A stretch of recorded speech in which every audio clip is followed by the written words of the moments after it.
میرے کریم نبی بیٹھے ہوئے ہیں، حضرت سیدنا ابو ہریرہ رضی اللہ تعالیٰ عنہ روتے ہوئے آئے، آ کر عرض گزار ہوئے، سونے میں قربان جاؤں آپ کے نام پر، میری ماں آپ کی گستاخی کرتی رہتی ہے، آپ کو گالیاں دیتی رہتی ہیں، آپ ذرا دعا فرمائیں نا کہ اللہ میری ماں کو ہدایت بخشے۔ میرے کریم نبی نے جب صحابی کو دیکھا، ابو ہریرہ کو دیکھا کہ ابو ہریرہ خون کے آنسو رو رہا تھا اور ابو ہریرہ کا دل کٹا جا رہا تھا، میرے کریم نبی نے اپنے گورے گورے ہاتھ اٹھائے، اللہ کے حضور دعا مانگنی شروع کی۔ میرے نبی نے ادھر دعا شروع کی، ادھر ابو ہریرہ نے گھر کی طرف دوڑ لگا دی، گھر کی طرف بھاگنے لگے۔ صحابہ دیکھ رہے ہیں کہ دیکھو جی نبی دعا فرما رہے ہیں، ابو ہریرہ کا حق تھا نبی کے ساتھ بیٹھتا، ابو ہریرہ گھر کی طرف دوڑتے چلے جا رہے ہیں۔ ابو ہریرہ جب گھر میں پہنچے، دستک دی تو ماں اندر غسل کر رہی تھی۔ ماں نے جب دروازہ کھولا تو ماں کی منہ سے آواز آ رہی تھی، لا الہ الا اللہ محمد الرسول اللہ۔ ابو ہریرہ تڑپ کر بولے، اماں تو کلمہ پڑھ رہی ہے؟ اس نے کہا چپ کر بیٹا، آج تیرا نبی میرے پاس آیا تھا، کہنے لگا تھا اے ابو ہریرہ کی ماں، کل قیامت والے دن بیٹا جنت میں جائے، ماں جہنم میں جائے، یہ ہم سے برداشت نہیں ہوتا۔ بیٹا تیرا نبی مجھے کلمہ بھی پڑھا کے گیا ہے، جنت میں ایک گھر بھی دے کے گیا ہے۔ ابو ہریرہ واپس میرے نبی کی بارگاہ میں جب گئے تو میرے نبی کی دعا ابھی ختم ہی ہو رہی تھی۔ ابو ہریرہ جا کر میرے نبی کے قدموں پہ جا گرے۔ صحابہ نے پوچھا ابو ہریرہ ایک بات تو بتا، اور نبی ادھر دعا کر رہے تھے، تو دوڑ لگاتا گھر کی طرف بھاگ رہا تھا، کیوں بھاگ رہا تھا؟ نبی کے ساتھ بیٹھ کر آمین نہ کہتا؟ ابو ہریرہ رو کر کہنے لگے، یار میں نے سوچا کہ آج دیکھتا ہوں ابو ہریرہ پہلے پہنچتا ہے یا نبی کی دعا میرے گھر میں پہلے پہنچتی ہے۔ صحابہ میں بعد میں پہنچا، نبی کی دعا پہلے پہنچی۔ جب میں نے گھر کی دہلیز پر قدم رکھا تو میری ماں کلمہ پڑھ رہی تھی، لا الہ الا اللہ محمد الرسول۔ حضرت سیدنا یعقوب علیہ السلام نے فرمایا تھا، اے فرشتے جب تو میرے پاس آنا روح نکالنے کے لیے پہلے مجھے بتانا۔ اللہ اکبر، ایک دن ایسا آیا، زندگی کے لمحوں نے تو گزرنا ہی تھا، سورج نے تو ڈھلنا ہی تھا، زندگی ساری گزر گئی، ایک دن فرشتہ آ ہی گیا روح نکالنے کے لیے۔ اللہ کے نبی حضرت سیدنا یعقوب علیہ السلام نے فرمایا، او فرشتے میں نے تجھے کہا نہیں تھا جب تو میرے پاس آنا پہلے مجھے بتانا؟ اللہ اکبر، اس فرشتے نے کہا، اے اللہ کے نبی ایک بار نہیں 7 بار تمہیں بتا چکا ہوں کہ میں آپ کے پاس آ رہا ہوں۔ اللہ کے نبی نے فرمایا وہ کیسے؟ فرشتہ کہنے لگا، اے اللہ کے نبی آپ کے محلے میں اس شخص کو مارنے کے لیے آیا تھا، اس کی روح نکالنے کے لیے آیا تھا نا؟ اللہ کے نبی نے فرمایا ہاں تو آیا تھا۔ اے اللہ کے نبی آپ کے محلے میں نے ایک بچی کی روح نکالی تھی، ایک بچے کی روح نکالی تھی، ایک بوڑھے آدمی کو مارا تھا اس کی روح نکالی تھی نا؟ یعقوب علیہ السلام نے فرمایا ہاں تو نے نکالی تھی۔ اس فرشتے نے عرض کی، اے اللہ کے نبی میں صرف ان کی روح نکالنے کے لیے نہیں آیا تھا، آپ کو بتانے کے لیے بھی آیا تھا کہ اے اللہ کے نبی آج ان کی باری ہے، کل آپ بھی تیار ہو جائیں۔ تو میرے بھائیوں، مرنے والے صرف مرتے نہیں ہیں، وہ ہمیں بتا کر بھی جاتے ہیں کہ آج ہماری باری ہے اور بھائی کل آپ بھی تیار ہو جائیں۔ بنی اسرائیل میں سے ایک شخص مرا تو اپنے پیچھے ایک مکان 2 بیٹے چھوڑ کے گیا۔ جب بیٹوں نے مکان کی تقسیم کی تو آپس میں لڑ پڑے، جھگڑ پڑے، یہاں تک کہ ایک دوسرے کو مارنے پہ تل گئے۔ خیر شام ہوئی، دونوں کی آنکھ لگی، نیند آئی، خواب میں بڑے بھائی نے دیکھا کہ دیوار کے اوپر ایک اینٹ پڑی ہوئی ہے، وہ اینٹ آوازیں دے رہی ہیں، او بھائی میرے پیچھے تم لوگ کیوں لڑ رہے ہو؟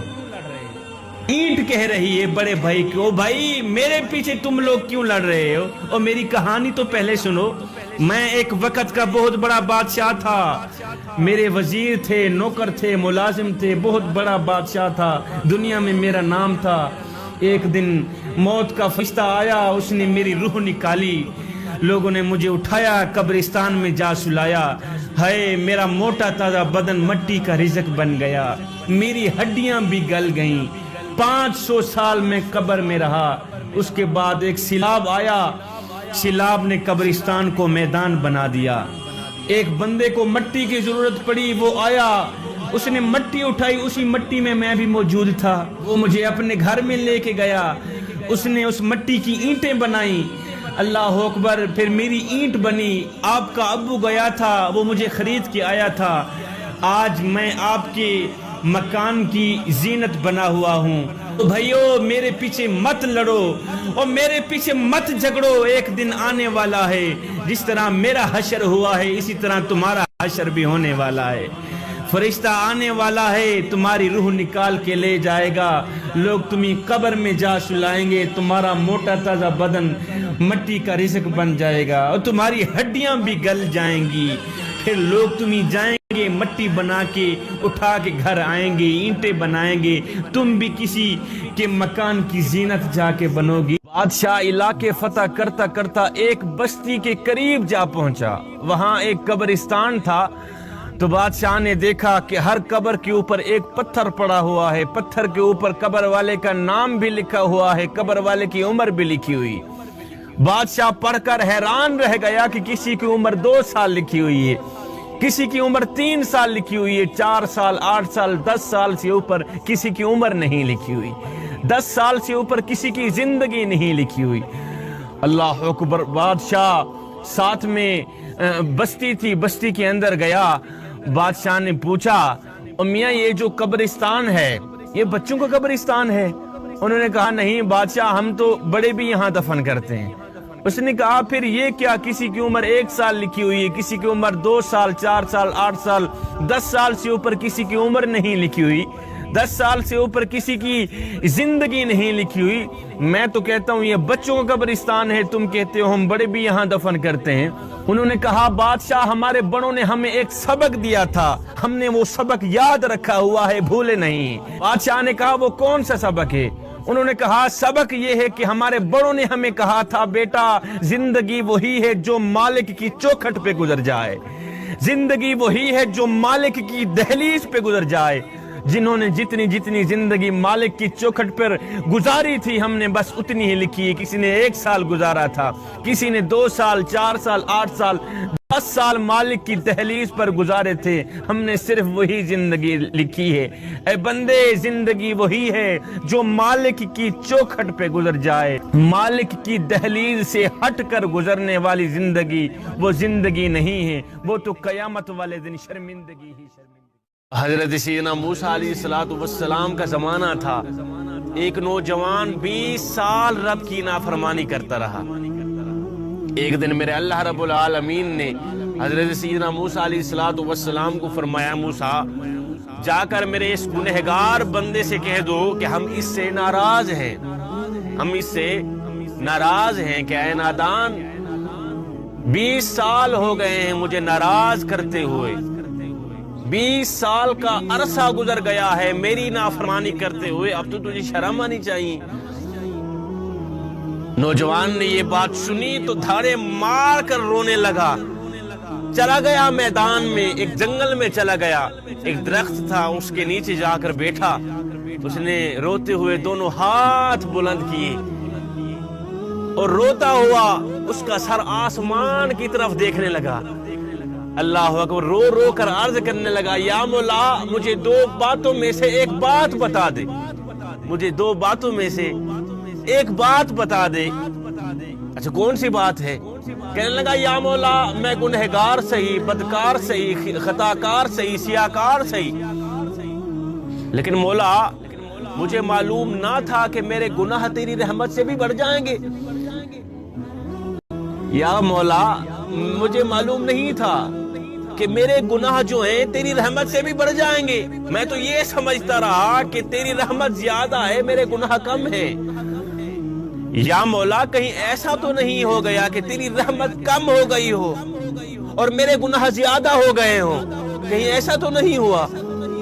مولا میں تو تیرے کرم کو اپنے گناہوں سے زیادہ سمجھتا رہا، تیری رحمت کو اپنے گناہوں سے زیادہ سمجھتا رہا۔ مولا آج جو مجھے جواب ملا ہے سن کر پریشان ہو گیا ہوں، کہیں ایسا تو نہیں ہوا کہ میرے گناہ زیادہ ہو گئے ہوں اور تیری رحمت کم ہو گئی ہو، کہیں ایسا تو نہیں ہوا۔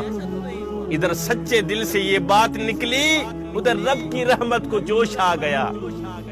میرے اللہ نے فرمایا موسیٰ کیا کر رہا ہے؟ مولا موسیٰ تو تیری تسبیح ہی بیان کر رہا ہے۔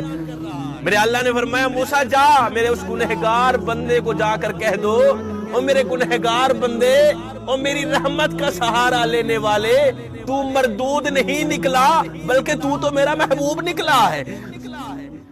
اور میری رحمت کا سہارا لینے والے، جو میری رحمت پہ نظر رکھتا ہے، پھر میں اس کی گنہگاریاں نہیں دیکھتا، میں اس کی بدکاریاں نہیں دیکھتا، میں اس کی سیاکاریاں نہیں دیکھتا، میں تو اپنی رحمت کو ہی دیکھتا ہوں۔ جو میری رحمت پہ نظر رکھتا ہے، اللہ اکبر اللہ اکبر، پھر میں اسے بخش نہ دوں، میں اس کو معاف نہ کر دوں، یہ میری رحمت گوارا نہیں۔